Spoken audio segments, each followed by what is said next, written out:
Hello, everybody. Welcome to the latest edition of the Pulse with BP. I'm your host, Billy Parvatam. Folks, I'm so excited today to be joined by Mr. Bill Hillgrove, the legendary voice of the Pittsburgh Steelers as well as the Pittsburgh Panthers. He's been with the Steelers since 1994 and been associated with Pitt University since 1969. So glad to be joined by him today. Mr. Hillgrove, thank you so much for talking with me today.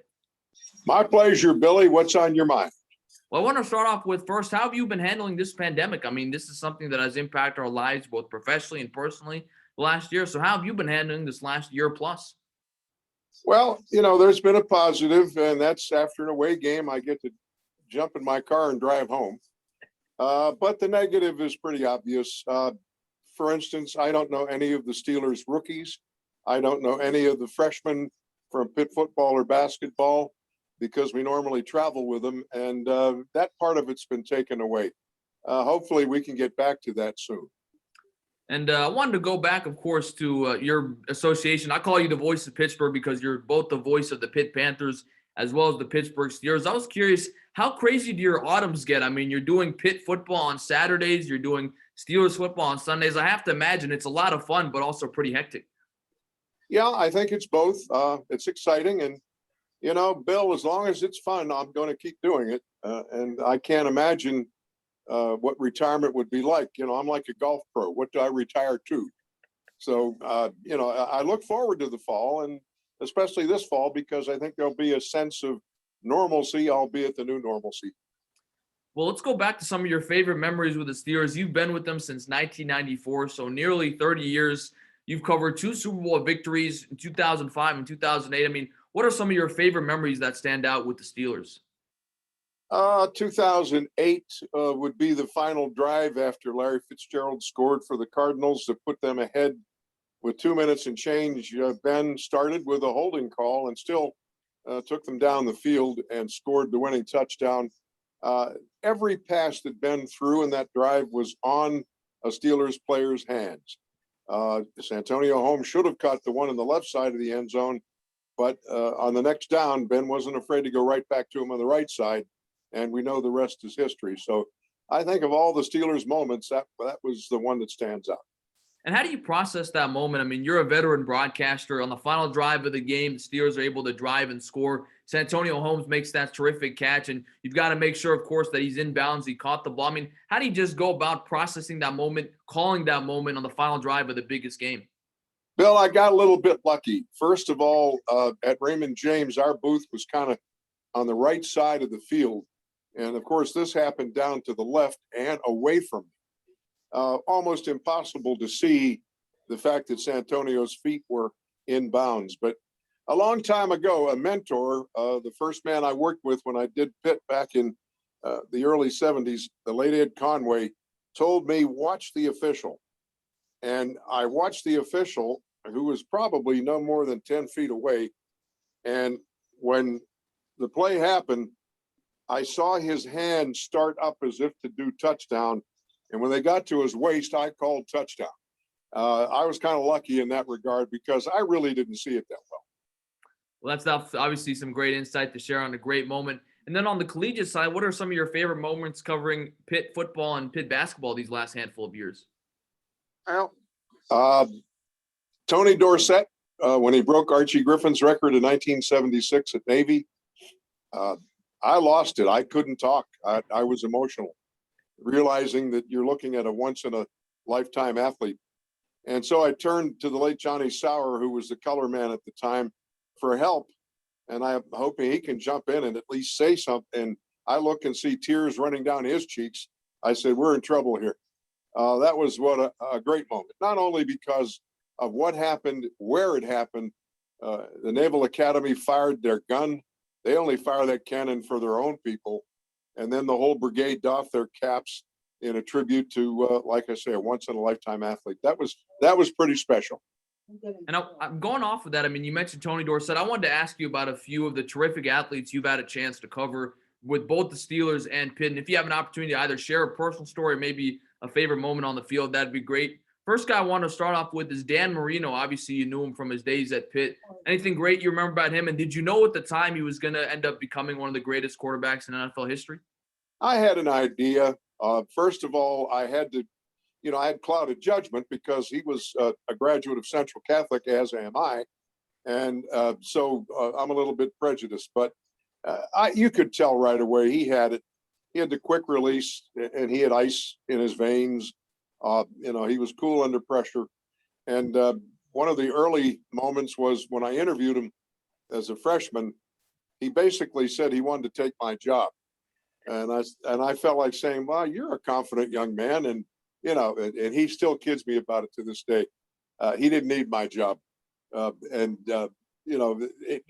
is just very, very special. And what do you remember about Larry Fitzgerald? Obviously, you covered him at Pitt, and then you had the chance in that San Antonio home Super Bowl to watch him play. He had a great game as well. So you've really gotten to see Larry Fitzgerald throughout his great career. Nobody knew the ball, where it was coming down, better than Larry Fitzgerald. His judgment of the ball in the air was the best I've ever seen. Before your time, there was a center fielder for the Pittsburgh Pirates named Bill Verdon, who covered that enormous pasture at Forbes Field as well as anybody could. And he would run to a spot, turn, and the ball would be right there in his glove. And Larry had that same innate, uncanny ability to know better than anybody where the ball was going to come down. What about a guy who's become one of the best defensive players in the NFL currently today, and that's Aaron Donald? Great young man. A bit undersized as far as defensive tackles are concerned. He's short, but his strength and I think his two secrets. That first step is explosive, and his hands and how he uses it. And he's become a great player. Interestingly, was recruited by two schools coming out of Penn Hills High School, Pitt, and I believe one of the MAC schools. I don't know how they missed on him, but they're not the only people that missed on Aaron Donald. For sure. And on your Steelers days, how about Jerome the Bus Bettis? What do you remember about him? He obviously finished his career winning the Super Bowl in his home city of Detroit. I remember when he first was traded to the Steelers by the Rams, we had a preseason game in Green Bay, and I overheard one of the Steeler assistant coaches, Jay Hayes, saying something to Jerome, and he said, "Hey, Bus." And, this was in the hotel lounge in Green Bay. And when Jerome walked away, I said, "Excuse me, Jay, you called him Bus." He said, "Oh, yeah, that's what we called him at Notre Dame," because Jay was an assistant at Notre Dame. And so I told Myron Cope about it. Well, naturally, on the broadcast the next day, the Bus was invented, as only Myron could invent a nickname. But they had called him that at Notre Dame prior to. Wow, that's obviously a terrific story. And how about Troy Polamalu, one of the best defensive players in NFL history, came up with a lot of big plays for the Steelers in his career. Nicest guy in the world until they snapped the ball. Then he became this flying maniac. The guy just had great football sense, football IQ. I don't know what you want to call it. He knew where the ball was going to be, and he used that very, very well. He just was so special and so quiet. I mean, to this day, he doesn't like to give speeches. I remember he and his wife appeared at a banquet in Pittsburgh, and he went up with her, and at the last moment let her talk. That's how quiet and bashful that Troy is. But once they snapped the ball, he was a much different human being. And Heinz Ward, too. I mean, he had a pretty successful career after he retired in broadcasting, but also a great player for the Steelers, a very tough receiver. What do you remember about him when he was paired up with Ben Roethlisberger? And that would be Heinz Ward. Heinz Ward. Tough, nose for the lead stick, nose for the goal line. Played much bigger than he was. Just a very, very special player and a great human being. That smile was always there, and he's used it well. And the last guy I wanted to ask you about, I just mentioned him, Ben Roethlisberger. What do you remember about him? And can you put his career into perspective again when you put him up against the guys he's played with, like Peyton Manning and Tom Brady and Eli Manning? I mean, 2 Super Bowl victories, 3 Super Bowl appearances, one of the great clutch players of his generation. Again, innate ability. It's no accident that he was a point guard and a shortstop in his younger days. I mean, he's the go-to guy. He's it, and probably the most competitive athlete I think I've ever been around. He competed anything, and it's always fun at training camp. We didn't get to go last year. We will this year. To watch him throw footballs about 40 yards into a waste can, a waste basket, a bucket of, container, and he does it out of competition. Or I remember when Heinz Ward would get into it with him, they'd compete by throwing a football at the upright and try to hit the upright. And like I say, Ben is the ultimate competitor, and it's made him a great player. I'm curious, Mr. Hillgrove, how do you prep for a game? I mean, especially in your autumns, you've got so many things going on. You've got Pitt football, the Steelers, and then even in crossover season, you could have 3 sports with Pitt basketball as well. I mean, how do you prep? How do you find the time to effectively manage everything so you're ready to go for the broadcast? Billy, you've been in this business long enough to know that the work doesn't do itself. You have to do the work. You have to put the time in. And Ray Scott was a mentor of mine way back when. I got to know him because he worked at the station where I was a switchboard operator and tour guide and station wagon backup driver, so on and so forth. And he was at WTAE-TV in 1958. And I got to chat with him a couple of times. And one thing he said just stood out. And to this day, I'll relay it to anybody who cares. 95% of your work is done before you step in the booth. The other 5% is the execution of the game. And it's a lot like athletes. If they put the time in at practice, the game becomes fun. If they don't, the game is work. And when you work at something, it's pretty obvious. For sure. And you obviously have a chance to travel all over the country, both collegiately and for the NFL, to some great stadiums. What are some of your favorite stadiums, both collegiately and the NFL, you like to go to, whether it's the actual view from the press box or just have a chance to go and see the city? I don't like the stadium at Dallas. Everybody looks like an ant down there. So you have to rely on the Jumbotron. And your prayer is they're ready to snap the ball, and you don't want to be looking at the center's butt in the quarterback's hands. You want to see where people are. And that's the other side of the spectrum.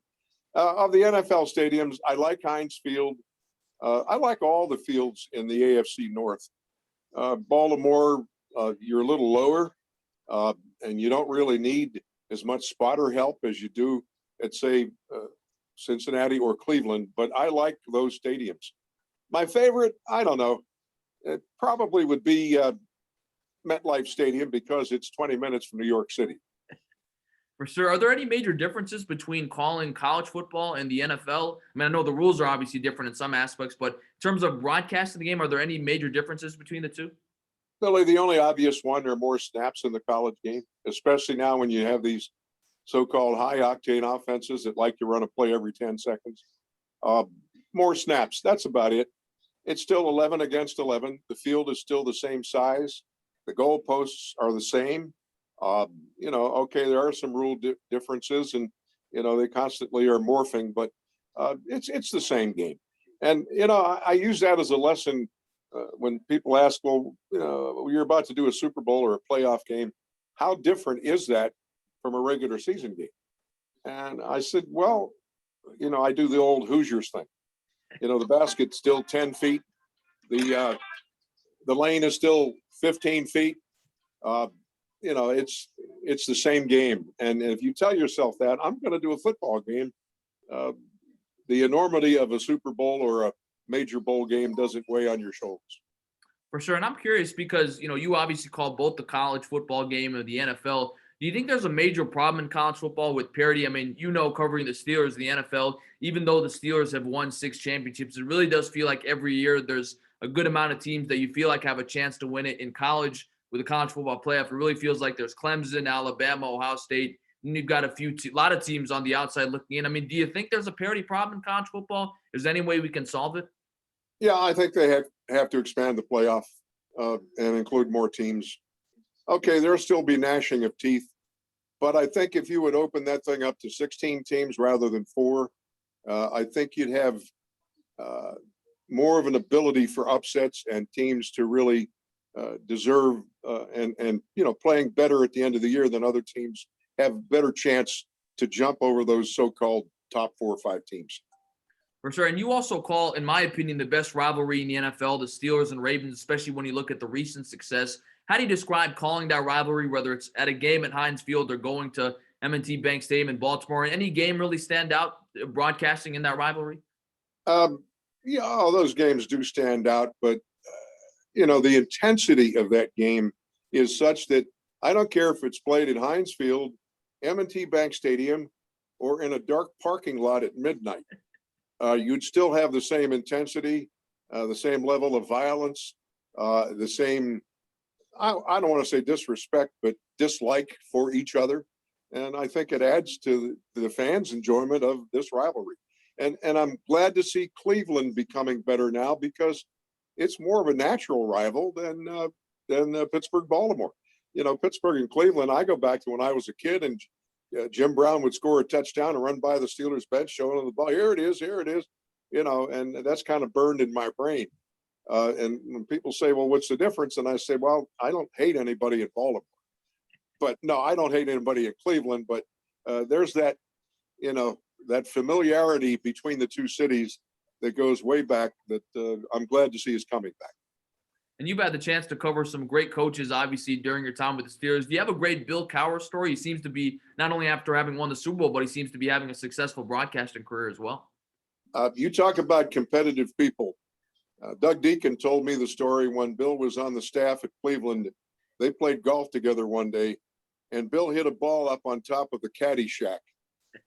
And, of course, could take the stroke and play the ball as a non-playable lie. No. He climbed up on top of that roof of the caddy shack and hit the ball off the roof. That's how competitive Bill Cowher was. And another one, we lost a game at Cleveland, and the whole idea with buses is when the first bus is pretty full, they send it to Pittsburgh after the game. Bill Cowher was so upset that we lost to the Browns when I think Kent Graham took a sack late in the game that took us out of field goal range. We could have at least tied it, sent it into overtime. We lost the game, and he was so distraught. He got on the bus, told the bus driver, close the door and take me back to Pittsburgh. He was the only person on the bus going back to the Burgh. Wow, that's crazy. And now you have a chance to work with Mike Tomlin, who's one of the best coaches in the NFL. He's won a Super Bowl. What's so special about working with Mike Tomlin? You have a chance to see him in more personal settings that people like me in the national media don't get to see him in. He's bright. I missed being in his presence this year. I haven't seen a coach since last March or a player in person, and I haven't been on an airplane, and hopefully that's going to get back. Mike Tomlin, he once said, "Hey, Bill, do you think it's within human nature to want to run full speed into another human being?" I said, "No, I don't think so." He said, "Well, it takes special people to play this game of football." And one thing I like about Mike is he'll go off the record. Not a lot of coaches will. But if he trusts you, he'll tell you some things that are that give you context as to what's going on. And I really like that about him. I'm curious, Mr. Hillgrove, because you've covered so many great Steelers in your time there since 1994. And obviously we can talk about the Hall of Famers and some of the great players like we've talked about. But is there one guy or even just a few guys that people have forgotten, like, man, these guys were really great Steelers, or they were really great in the local community? I mean, any forgotten about Steelers that you wanted to remember in terms of like, man, these guys weren't really remembered for being great players, but really had some great contributions both on and off the field? I think the guy who's kind of an unsung hero is a military hero, and that would be Rocky Blyer. And he's still great in the community. He's always open to invitation to take him to somewhere where he could help less fortunate people. And I admire that about The Rock. He wasn't the greatest player, but he was darn good. And certainly, took the cue from the Rooneys that you have to give back to the community. And I think especially a lot of those Steelers of the 70s, and they even emphasize it today, give back.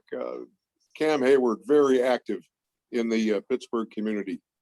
Ben has his project where he donates service dogs to police departments, and, just go right down the list. The bus, Terry Bradshaw. I mean, it could go on and on and on about the great people that I've been privileged to meet and get to know. I remember one year I was out in Hawaii for the Super Bowl of golf, which is an NFL players deal that they have every year. And I'm standing on the pro shop porch, and all of a sudden I get this bear hug from behind, and my feet come a foot off the porch, and the voice says, "Hargrove, how you doing?" And it was Terry Bradshaw. And, you know, he's just a pretty special guy. My association with both the Steelers and the Pitt people has been extraordinary because you take these relationships through life, and that's very satisfying.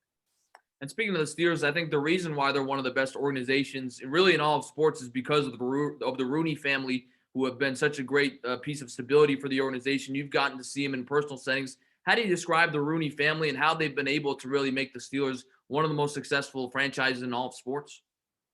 I'll never forget talking to Art Rooney, the chief, before I even started to work for the Steelers. I covered for the local TV station. And I remember him saying, "Don't act like a big shot." And I think Dan echoed that, and I know Art the second does. When you work for the Rooneys, and I've been privileged to do so for 27 years, don't expect a pat on the back. No news is good news. If you're doing your job, you won't hear from them. And I think everybody should have that sort of an arrangement. Mr. Hillgrove, you've been so gracious with your time. I have two final questions for you. My first one is, what's your advice to aspiring sportscasters trying to make it in this business? I mean, you know better than anyone, it's already a competitive business. In this last year, we've had to deal with the realities of this pandemic. So what's your advice to young guys and girls like me who want to make it in this field? Two things. Number one, be as versatile as you can.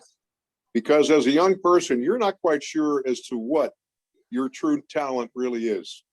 So be around the business if you want to be on the air, but you don't have to be on the air to be successful in our industry. Be versatile, and then the game will come to you. And I think the second and most important thing is be yourself. The late, great poet and writer and philosopher Oscar Wilde said, "Be yourself because everybody else is taken." And I think in our industry, don't try to be the next Mike Tirico or Al Michaels or Bob Costas. Be yourself. You have that to sell. And I think if you keep those two things in mind, I think you have a chance to be successful in our industry. This is definitely a great piece of advice right there. And my final question for you is as you reflect on your career, are you pretty content with how everything's played out? Man, you've been associated with the Steelers and the Pittsburgh Panthers for so many years. You've gotten to see so many great players covered, Super Bowl championship teams, some really successful teams. I mean, is there something you wish you could have done, or all being said, pretty happy with how your career has played out, being the voice of Pittsburgh? No regrets, Bill. I've been very fortunate. I never had to leave town, knock on wood.